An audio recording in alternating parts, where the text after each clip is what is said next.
Donc bonjour à tous, je vous présente ma dernière version d'affût flottant.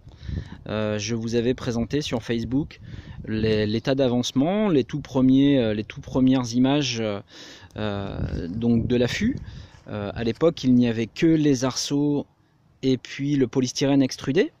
Et bien depuis, j'ai résiné, donc j'ai résiné l'ensemble du polystyrène, hein, donc avec de la toile de verre et de la résine époxy, ce qui permet de solidifier grandement le tout. Donc vous allez pouvoir voir que hop, il y a quelques petites améliorations. Je me suis inspiré fortement d'un article qui était paru, je sais plus, c'est sur Natimage ou Image et Nature. Donc je me suis inspiré fortement de cet article. J'ai rajouté 2-3 petites choses à ma sauce. Hop. Donc avec le blocage des deux U, hein, ici, tac, et là. Donc j'ai rajouté de chaque côté. Alors il y a beaucoup de récup, hein, vous allez voir. Les rivets, c'est des vieux rivets de plaques d'immatriculation. Les petits loquets qui sont là, c'est de la récup que j'avais dans le garage. Les plaques que vous voyez ici, c'est des vieilles plaques de Dibon qui sont là. Donc de l'alu, deux couches d'alu et puis une couche de mousse à l'intérieur. Voilà. Donc pareil pour ici. Ici, c'est des vieux tubes électriques que j'ai récupérés, que j'ai coupés. Ça, c'est de la récup, c'est pareil. Les poignées, c'est des arrières de panneaux de signalisation que j'avais récupéré un jour. Et comme j'avais dans l'idée effectivement de faire des poignées pour mon affût flottant, ça a été trouvé, c'est sa place. J'ai acheté, alors ce qui coûte le plus cher dans cette histoire, c'est bien sûr la bâche de chez Jama. J'en ai eu pour une quarantaine d'euros, il m'en reste encore un petit peu. La résine époxy, une quarantaine d'euros, c'est pareil, avec la toile. Hop, 1 litre, hein, 1 litre ça suffit pour couvrir l'ensemble de l'affût. Les arceaux, bien sûr, je les ai achetés, ça coûte pas très cher, ça doit être 1 ou 2 euros l'arceau, donc chez Castorama. Voilà.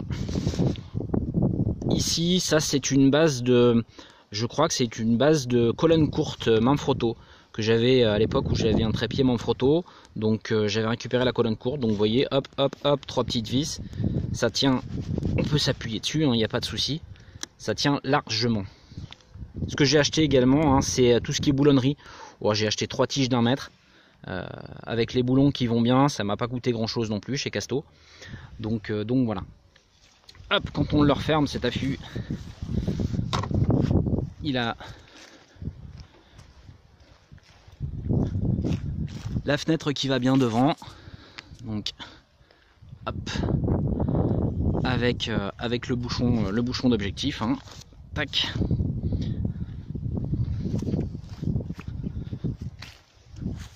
Vue de l'intérieur, alors ça m'oblige à me contorsionner un petit peu, hop, mais quand on sera dans l'eau ce sera plus simple.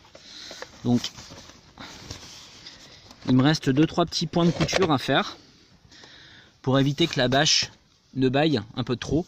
Donc je vais percer un petit trou, hein, je vais percer un petit trou dans l'arceau, coudre ici, et puis normalement le tour sera joué. Comme je l'ai fait ici derrière en fait. Voilà. Je sais plus où, ici, là, voilà. Hop. Donc vous voyez, hein, on a une super vue. Il n'y a pas de souci. On voit très bien l'intérieur.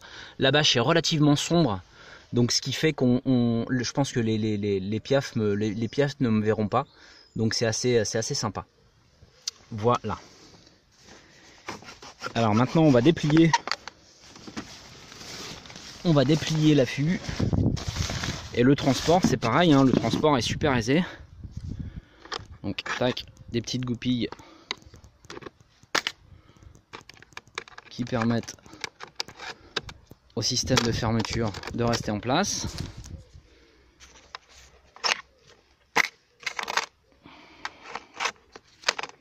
Voilà, alors le petit système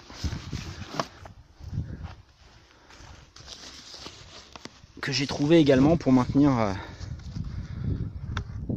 voilà, maintenir le premier arceau.